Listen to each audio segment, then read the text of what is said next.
when it comes to devotion, I'll touch upon this topic. Devotion is perceived in a very incorrect way many times. In devotion, many times people treat God like a treasure house. Give me this, give me that.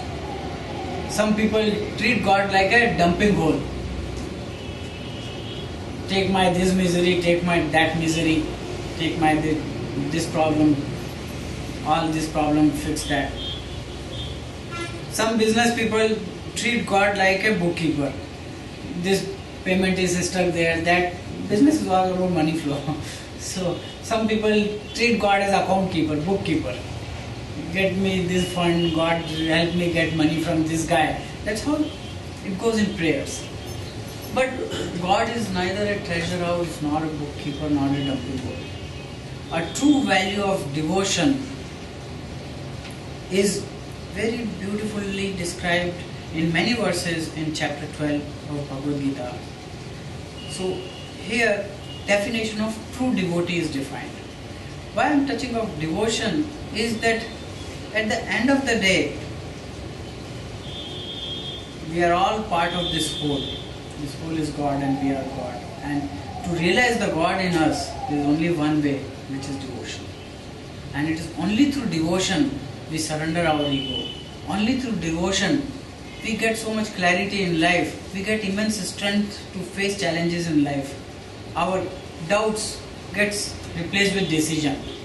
A person who is highly devotee person, he will find easy to manage challenging situations in life. There was this research done, I read this research few months back. It shows that people who practice spirituality and all these devotional practices, they are able to cure their chronic illnesses just by practicing spirituality and devotion. So now it is scientifically proven that if you practice spirituality and devotion, you will not even get diseases. So what is this devotion? What is this spirituality? Yasman no drijite loko, lokan no drijite chaya, harsha marsha bhayodayagar, vimukto yasa cha mama priya. The person who does not get hurt by anybody and who doesn't hurt anyone, that's true definition of a devotee. My bhakta is, my devotee is one who doesn't hurt anyone, who doesn't get hurt by anybody. Not hurting is still easier, but reaching a state where one does not get hurt is far bigger achievement. It's easy for us to remain silent, but very difficult for us to remain silent and not feel bad when being abused. Very difficult to reach a level where Lord Buddha reached, where somebody came and spat on him. He said, what else do you want to say? The person who spat on him felt ashamed. He came next day, he apologized. Sorry, I hurt you. He says, don't worry. Now our account is settled. So there are so many cases of great spiritual gurus who have that strong devotional capability to forgive those who are hurting them. And it's again the whole idea of forgiveness is to stop the process of mind keep thinking about the same thing. Otherwise, if you keep churning the same thing, it will, no matter how small the incident is, it will just eat all our energies. There is a story of a professor who stood in his class with little bit water in a glass and holding the glass in his hand. He asked his students, what is the weight of this glass? Everyone said, how do we know unless we wait? Okay, fair enough. Then he said, what will happen if I hold this glass for a few minutes? Student said, nothing will happen.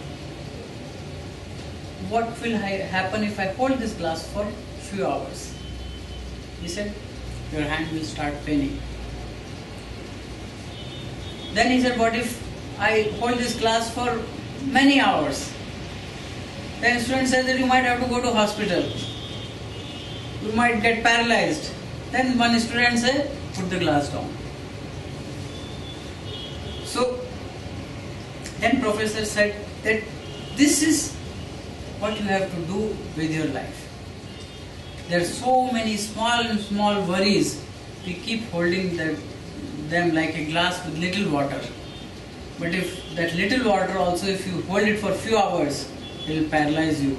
You can imagine the impact it would produce on our brain when we are thinking of small worries constantly for many months, many years. Small worries in mind for long durations, how it would hurt us.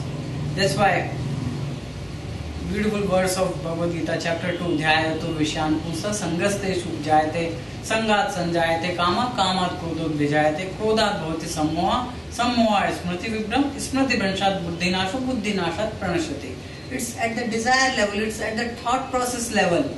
If we are able to keep ourselves very free, then I think all the negative impacts of desires leading finally to anger through developing attachment, infatuation, getting angry because desires are not fulfilled, all those things we get away.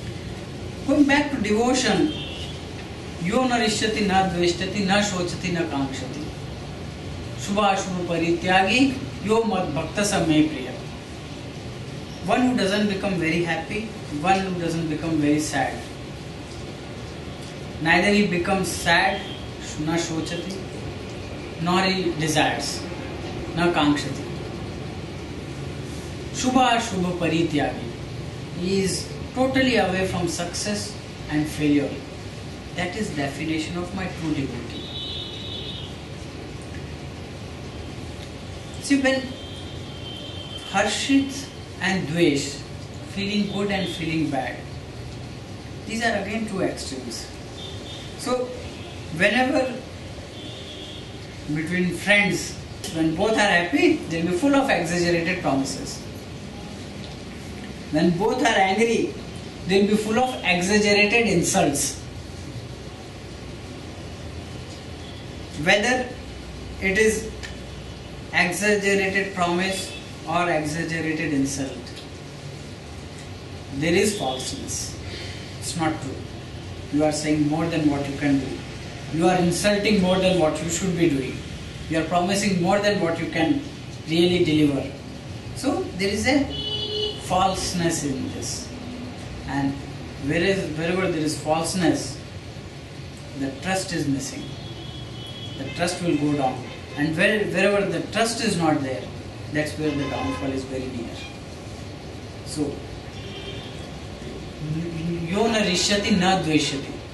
Neither going to exaggerated promise when being very happy, nor going to exaggerated insults when in dvesh, when hating somebody. That is definition of my true devotee. अनपेक्षा श्रुतिर दक्ष उदासीन गतव्यथ सर्वारंभ परित्यागी यो मद भक्त समेत. Unapeksh, one who doesn't have any desires. Shuchi, which is externally and internally pure. Daksh, skilled. Anapeksha Suchir Daksha Udasina. Udasin is he stayed away from all the excitement and diverting thoughts of world. Udasin. He doesn't get diverted on anything. Gatavyatha. Stay away from all the crap in life. All the non-value add activities. Please stay away from them. That is definition of my true devotee. So true devotee is not one who stands in front of God and practices rituals for many hours. You can be practicing ritualism for many hours, but at the end of the day, if the values are not getting demonstrated, the whole purpose of devotion gets defeated. So it's very important for us to realize that if we have to be devotee, we have to be a selfless true devotee. If you have to be a devotee, be a selfless devotee. Stand in front of God, thanking Him for giving all which we have got so far without aspiring much. Thank you, you have given so much till date. You got so much in life.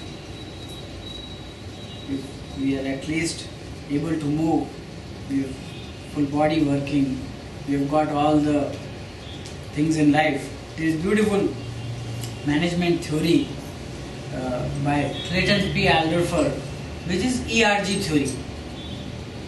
ERG theory is about, it categorizes behavior of person based on this ERG theory.